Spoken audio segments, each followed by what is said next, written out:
acaba sendo um alvo muito fácil para o diabo. E é o interessante que a história, a gente acaba vivendo uma vida muito automática, na condução, no dia a dia, entendendo que o nosso adversário, o tempo inteiro, ele tem um único objetivo: destruir um plano real de Deus.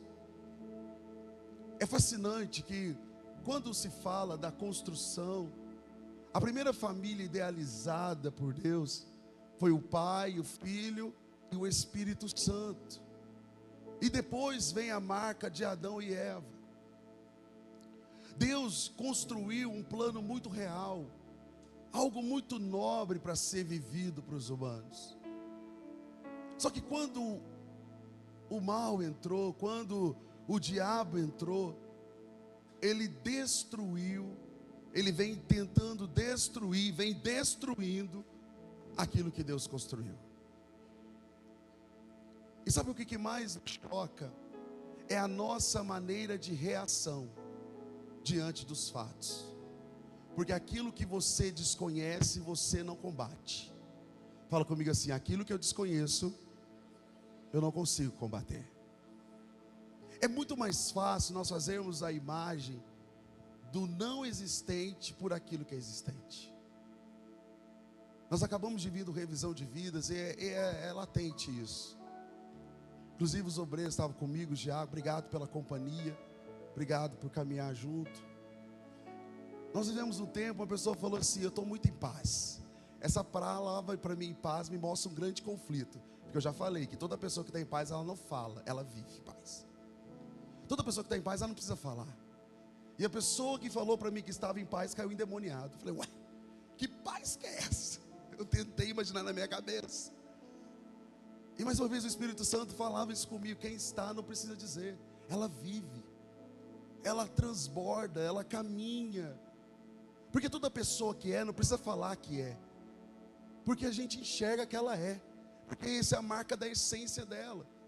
Agora toda pessoa que não é, ela precisa ficar o tempo todo provando que é, ela precisa o tempo todo ficar se reafirmando que é, ela precisa o tempo todo mostrar para as pessoas que é, e acaba não sendo aquilo que de fato é. E aí, a desconstrução vem através de um plano de Deus e de um destruidor que tenta destruir aquilo que Deus construiu. A primeira coisa que eu quero te ensinar: o diabo, ele não destrói um plano de Deus. Para o diabo destruir um plano de Deus, ele precisa de alguém real para poder desconstruir o que Deus construiu. Por isso que o grande objetivo dele é trabalhar na minha vida e na sua vida. Porque o único que tem condições de tocar naquilo que Deus construiu somos nós. Olha que coisa fascinante. Irmãos, o diabo ele não pode falar assim: eu vou destruir aquilo que Deus construiu, porque Deus é poderoso.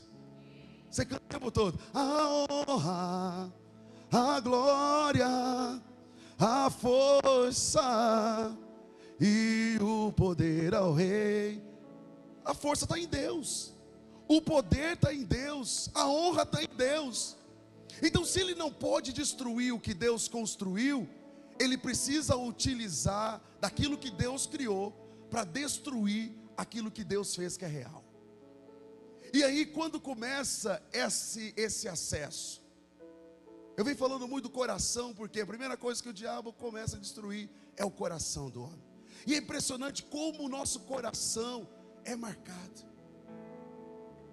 Uma pessoa me procurou esse dia e falou assim: pastor, cara, eu estou vivendo a melhor fase da minha vida. Eu falei: oh, uau!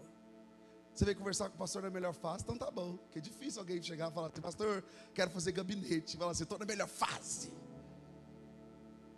Eu falei: que bom, então o que você está fazendo aqui, né? Perguntei com toda a gentileza. Ele falou assim: olha, eu estou numa fase que eu tenho dinheiro, tenho condições, eu tenho carro, tenho casa, tenho dinheiro guardado. Mas, eu falei: eu perdi uma coisa na minha vida. Eu perdi a presença de Deus. Resumindo a história, eu não tenho nada. E no final de tudo eu tenho um vazio tão grande dentro de mim que eu não consigo suprir com nada que eu tenho. Ele conquistou tudo, mas ele perdeu tudo. Ele conquistou tudo na terra, mas ele abandonou tudo do céu. E toda pessoa que abandona tudo do céu, ela também perdeu tudo da terra. O diabo ofertou para Jesus o que não era dele de direito. Ele falou: se você prostrar e me adorar, tudo isso eu te darei. Jesus poderia ser encantado pelos olhos, mas os olhos de Jesus estavam em Deus. Os olhos dele estavam tanto em Deus, que aquilo não contaminou o coração dele. Ele falou: como que você vai me dar aquilo que não é seu? Como que você vai me honrar com aquilo que não é seu? O diabo gosta de enganar o homem com aquilo que não é dele. O que ele te oferece não é o que ele tem. O que ele te oferece é uma cópia daquilo que Deus já te entregou. Querido, você não precisa de cópia. O plano original Deus já te entregou. O plano perfeito de Deus Ele já te deu. Você só precisa desfrutar do plano real que Deus tem para a sua vida. Só que nós temos que fugir das cópias. O diabo, ele é mestre em dar cópia para poder destruir o plano real. E nós somos levados pelo nosso coração, nós somos levados pelo que nós entendemos. E com isso o plano real, o patrimônio de Deus é desconstruído pelo plano original. Quando nós falamos de família, isso é muito latente. O que o diabo mais quer destruir é a família. A batalha que nós estamos enfrentando nos últimos dias é em cima da família. Porque se eu destruo uma família, eu destruo uma geração inteira. Se eu consigo destruir um casamento, eu consigo destruir as próximas gerações. O investimento está pesado. Só que quando nós não entendemos que nós estamos num campo de batalha, nós não conseguimos lutar. Aí o nosso coração vai para o lado emocional das coisas, pelo que eu vejo. E como você não vê o lado espiritual, você perde toda a realidade. E aí eu quero te ensinar uma coisa que eu aprendi. Que eu aprendi não, né? Que Deus trouxe no meu coração. Não tem como você batalhar por aquilo que você não sabe. Existe uma diferença do homem que sabe e do homem que não sabe. Paulo fala que o homem espiritual, ele vai discernir tudo. Quando ele fala de tudo, ele está falando de uma capacidade de compreender o mundo natural e o mundo espiritual. Ele consegue discernir o acesso, a entrada, o estar ou não estar, aonde a presença de Deus se encontra, onde ela não se encontra. Quando você se torna um homem espiritual, na sua vida de comunhão diária, na sua vida de consagração diária, na sua vida de leitura da palavra, entregando com Deus, tendo uma vivência no mundo espiritual, isso vai te tornar um homem espiritual. Mas quando você não tem essa liturgia, quando você não tem essa comunhão, essa vivência, você só consegue olhar o que está diante dos teus olhos. E aí quando o que está diante dos seus olhos, tudo pode parecer humano, mas tudo tem uma tragédia do destruidor para poder aniquilar o projeto real de Deus. E quando você perde a capacidade de discernir, você perde a capacidade de lutar, porque você não consegue lutar com aquilo que você desconhece. E aí muita gente está desconhecendo das batalhas. Tem muita gente lutando com pessoas, sendo que a luta não é contra as pessoas. A luta é contra os espíritos malignos. E quando você não sabe enfrentar, quando você não se posiciona, você se posiciona contra os outros. Querido, todas as vezes que você luta contra alguém, você está lutando com o inimigo errado. Todas as vezes que você tem que enfrentar alguém, você está lutando com o inimigo errado. A nossa luta é contra Satanás, os seus demônios e as hostes do inferno. Não é contra os outros. E aí você leva isso para casa, você está perdendo uma batalha. Aí você leva isso para a rua, você está perdendo uma batalha. Você leva para o trabalho, você está perdendo uma batalha. E Deus hoje quer desvendar algo nos teus olhos. Porque se você não entender as batalhas que você está enfrentando, você vai perder as suas guerras. Tem uma canção que fala: assim que eu luto minhas guerras. Isso? Assim que eu luto minhas guerras, Parece. Parece que estou cercado, mas estou guardado por ti. É isso? Parece que estou cercado, mas estou guardado. Assim que eu luto minhas guerras. Olha para você ver que interessante. Parece que eu estou, mas eu estou guardado. Só que a palavra de Deus diz: 1000 cairão ao teu lado, mas tu, porque o Senhor te guarda. Quem está guardado pelo nosso Deus aí, diga amém. Assim que eu luto minhas guerras. Quero ler um texto com você baseado nisso. Êxodo capítulo 12. Nós vamos começar no versículo 9.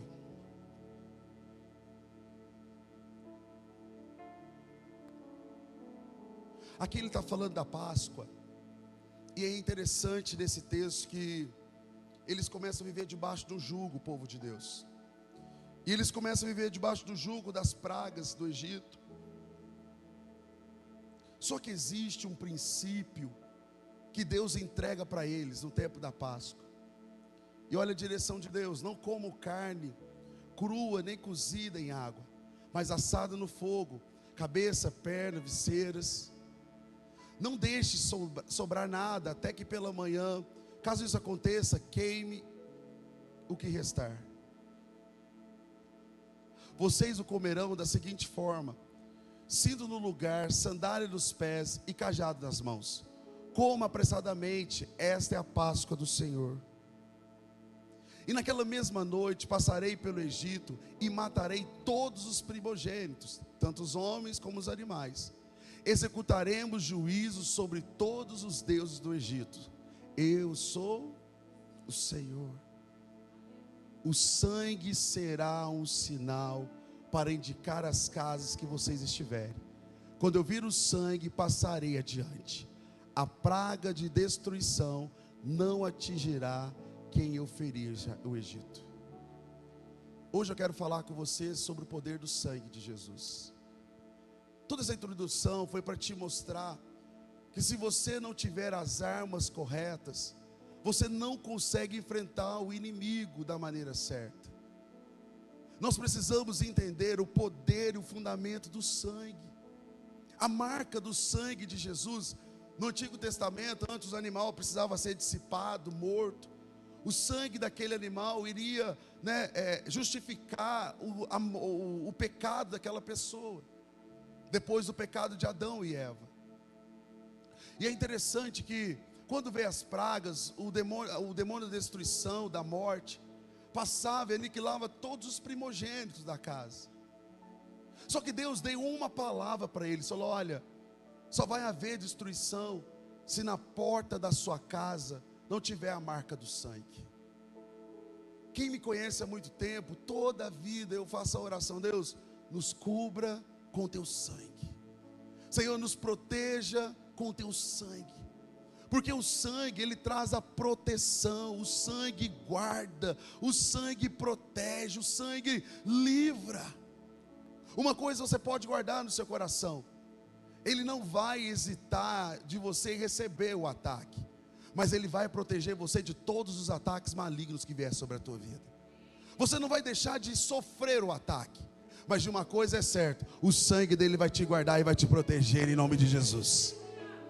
Só que muitas vezes o diabo das nossas almas, o inimigo, para quem não gosta de ouvir, o nosso opositor, ele entra por falta do nosso conhecimento. Olha para você ver: se você tiver com a marca do sangue, ele vai passar direto. Mas se você não tiver com a marca do sangue, o destruidor vai entrar e vai destruir tudo que existe dentro dela. Sabe por que o diabo tem entrado e destruído na vida das pessoas? Por falta de conhecimento delas, com quem elas têm que batalhar e lutar todos os dias.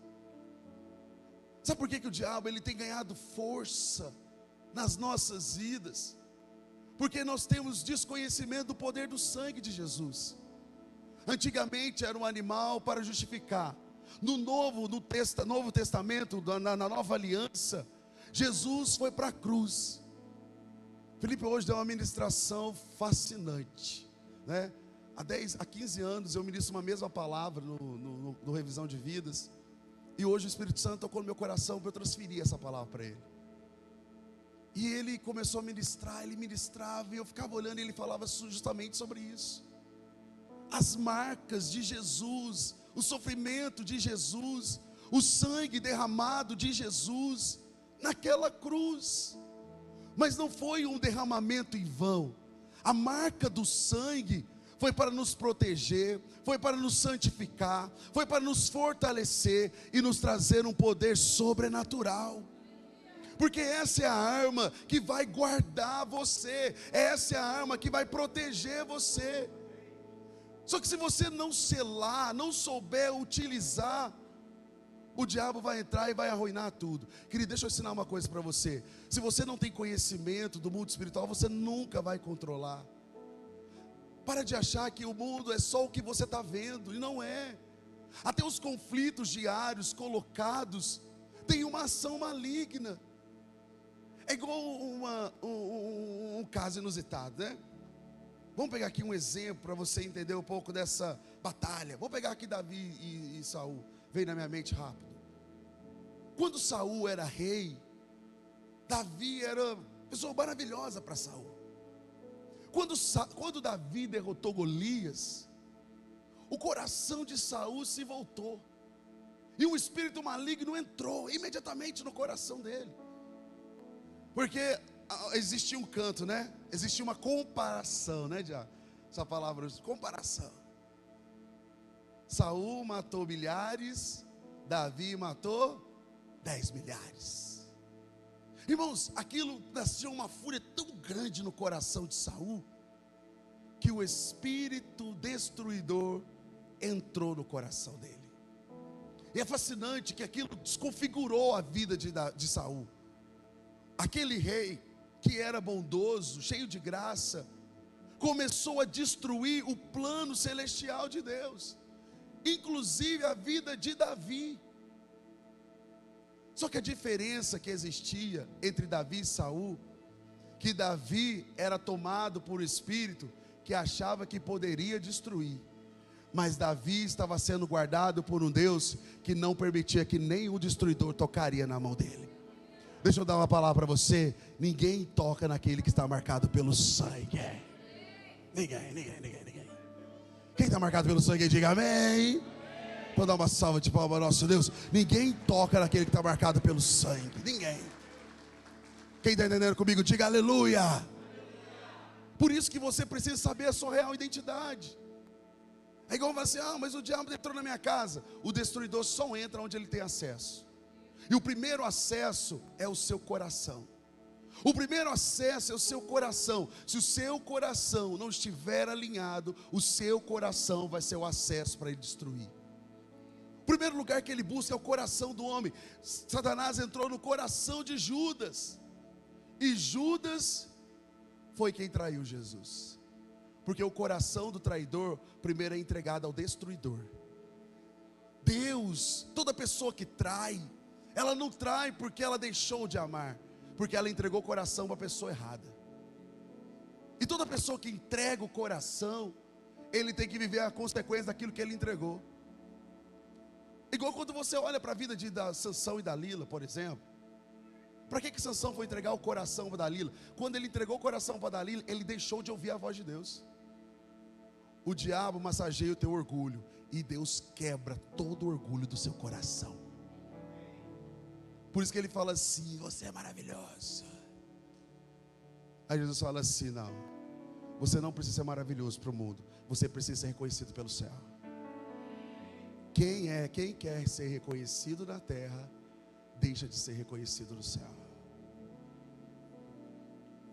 A pergunta que fica é: o que está marcando a sua vida?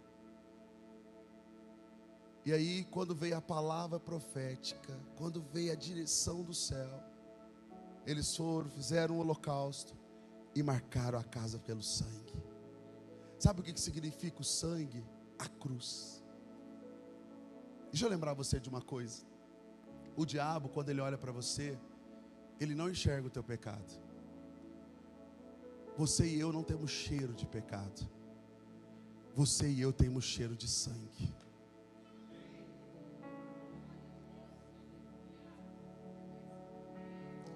Você não tem cheiro de pecado. Você tem cheiro de sangue.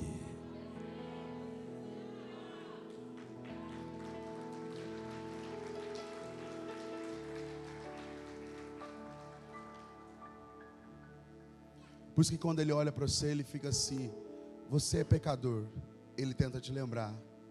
E o céu fala: você é justificado, porque eu morri na cruz. Irmãos, entenda o poder da cruz, entenda o poder do sangue. A família é um ambiente espiritual, é uma casa, um lugar sagrado. Todo território precisa de proteção. Todo território precisa ser guardado. E hoje eu quero ensinar para você: o sangue cancela toda a destruição da sua casa e da sua vida. Presta bem atenção no que eu vou te dizer. O problema nunca está do lado de fora. O problema não está do lado de fora da nossa casa, está do lado de dentro. Como que você tem cultivado a tua casa? Como que tem sido o ambiente da sua família? Na sua família pode ter crise, mas você não pode desistir dela. A sua família pode ter problema, mas você não pode cancelar ela. A sua família pode ter as maiores dificuldades, mas existe um projeto real de Deus dentro da sua casa. Você tem que declarar algo na tua vida: na sua casa o destruidor não entra.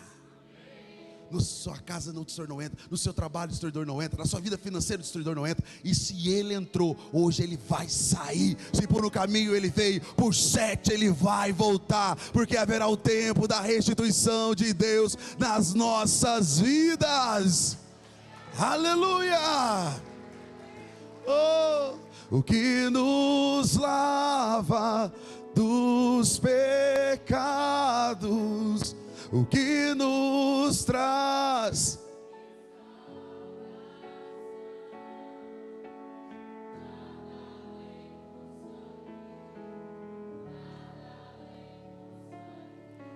de Jesus,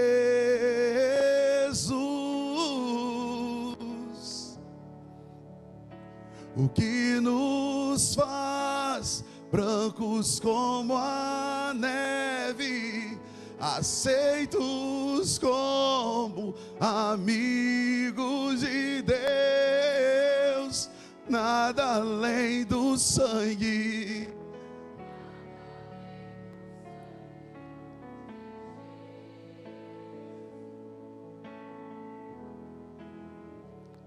Teve uma vez que eu tive uma experiência fantástica com Deus, impressionante. Quem me conhece sabe, eu gosto de batalha espiritual, né? Confesso que eu gostava mais. Já gostei mais. Mas a gente tem a habilidade, né, em Deus. Isso tudo pela misericórdia de Deus. Eu nunca permiti que essa vaidade entrasse no meu coração. Nunca permiti. E toda vez que eu vou para uma batalha espiritual, a primeira coisa que eu falo para Deus: que o teu sangue me guarde e me proteja. Senhor, onde eu for, o teu sangue me guarda. Senhor, onde eu pisar, o teu sangue me protege. E aí eu fui diante de uma situação que os meus tinham me ligado. Chegando lá, entidade maligna, complicada e tal. E uma coisa foi fascinante: ele reconheceu o poder do sangue de Jesus. Ele reconheceu a marca do sangue que estava sobre a minha vida. Porque, querido, até isso o diabo reconhece. Porque a marca está na terra e ela está registrada no céu. O problema não é o que os outros veem, o problema é que o diabo enxerga. E ele está vendo o cheiro de sangue, ele está vendo a marca do sangue. E ele está vendo que você está marcado por Deus. Está vendo você marcado. Por isso que você não pode aceitar a destruição, você não pode aceitar a doença, você não pode aceitar a pobreza, você não pode aceitar a pobreza da tua vida, porque a presença de Deus está ali. Aonde tem a presença, aonde tem a arca, haverá a prosperidade, haverá o cuidado, haverá a restituição, haverá a cura, porque Deus está lá. Aleluia! Sou livre, nada além do sangue de Jesus. Levanta sua mão e declara: eu sou livre.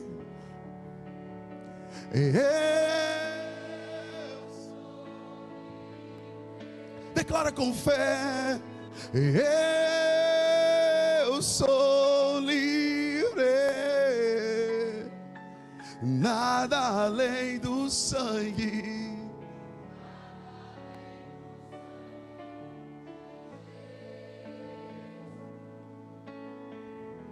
E eu vi um testemunho, e eu vou fechar por aqui. Interessante. Existia uma família, e o interessante da história, que essa família, ela tinha um pai, né? Pai, a mãe e uma filha. E todo dia o pai saía para trabalhar por volta da meia-noite, 10, meia-noite, ele saía para trabalhar. E aí, um dia alguns ladrões começaram a observar a casa, o movimento da casa, e aquilo chamou a atenção deles de uma maneira muito grande. E eles começaram a estudar exatamente o que fazer. E eles colocaram no coração que de assaltar aquela família, e falaram assim: olha, eu vou entrar e eu vou arrancar tudo daquela casa. E assim eles fizeram. Estudaram a casa durante um mês. Todos os dias o marido saía no mesmo horário e retornava no mesmo horário. E a mãe, a filha ficava sozinha dentro de casa. E aí, que algo poderoso, um dia eles entram naquela casa, eles invadem a casa. E eles vão direto no quarto da filha para poder executar e depois matar a mãe.